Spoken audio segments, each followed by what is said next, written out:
ఈరోజు డిఎస్సి గురించి మాట్లాడుతున్నారు. రిక్రూట్ చేసినటువంటి 16,000 ఉద్యోగాలలో ఇంతమందికి అన్యాయం జరిగింది, పేపర్ లీక్ జరిగింది, సరైనటువంటి జీవోలు లేవు అని చెప్పి ఆరోపణ చేస్తున్నారు. 130,000 సింగిల్ స్ట్రెచ్లో 2 నెలల్లో చిన్న ఆరోపణ లేకుండా చేసినటువంటి ప్రభుత్వం గత ప్రభుత్వం మాది, జగన్మోహన్ గారి నాయకత్వంలో. ఎవరు గొప్ప?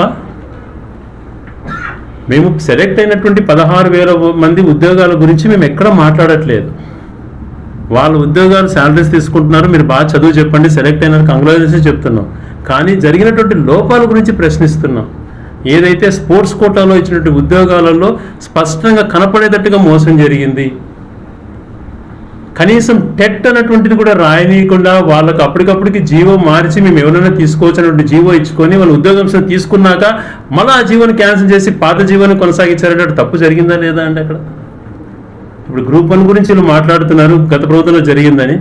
ఒక లీడర్గా, ఒక క్రెడిబిలిటీ ఉన్న లీడర్గా అతను ఛాలెంజ్ చేశాడు జగన్మోహన్ రెడ్డి గారు. ధైర్యం ఉంటే దాన్ని తీసుకోండి, మీరు గ్రూప్ 1 పైన సిబిఐకి వేయండి, డిఎస్సి పైన సిబిఐకి వేయండి అని అంటే ఎందుకు మాట్లాడలేకపోతున్నారు? అంటే మీరు తప్పు చేసినట్టు అంగీకరిస్తున్నారు కదా, అక్కడ స్పష్టంగా కనపడతాం తప్పు జరిగిన విధంగా.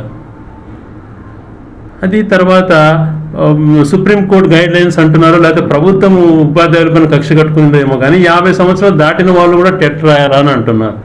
రిటైర్మెంట్కి దగ్గరలో ఉన్న వాళ్ళు ఒక సబ్జెక్ట్ కన్ఫైన్ అయిన వాళ్ళు ఇప్పుడు ఆల్ సబ్జెక్ట్ సంబంధించినటువంటి ఎగ్జామ్లో ఏ రకంగా ప్రావీణ్యత చూపించగలుగుతారు వాళ్ళు? మరి నువ్వేమో స్పోర్ట్స్ కోటాలు ఇచ్చిన ఉద్యోగాలకు కనీసం టెట్ కూడా వాళ్ళకి రాయనీయకుండా ఉద్యోగం ఇచ్చావు కదా. అందుకని ఇది పరిశీలన చేసుకోండి, విద్యా వ్యవస్థను బలోపేతం చేయడానికి ప్రయత్నం చేయండి. నాడు నేడు రూపంలో బ్రహ్మాండంగా ఆ రోజు చేశాం కాబట్టి 50 లక్షల మంది పైగా పిల్లలు ఉన్నారు. ఈ 1 సంవత్సరంలోనే 5-6 లక్షల మంది గవర్నమెంట్ స్కూల్స్ నుంచి డ్రాప్ అవుట్ అయినారంటే మీ వైఫల్యం కాదా ఇది?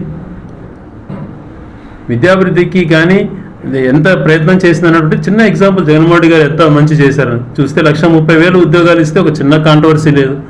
16,000 ఉద్యోగాలకు 190 కాంట్రవర్సీలు ఉన్నాయి. మీరు సిబిఐకి వస్తారా అంటే దానికి పలువురు వ్యక్తిగతంగా తిడతానే ఉంటారు. రౌడీలు అంటారు, ఇంకోటి ఎవరయ్యా రౌడీలు?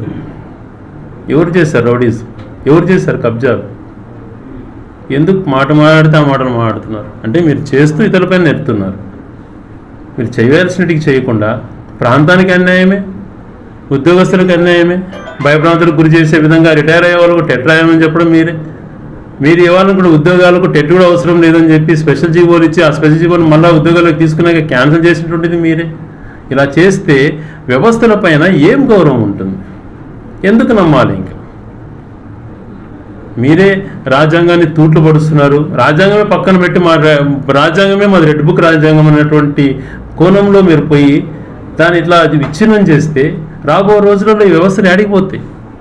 ఒకరికే ఛాన్స్ ఉంటుందా? ఇంకొకటి నువ్వు 4 చేసావు తప్పు నేను 10 చేస్తా అన్నప్పుడు ఏమవుతుంది దేశ పరిస్థితి?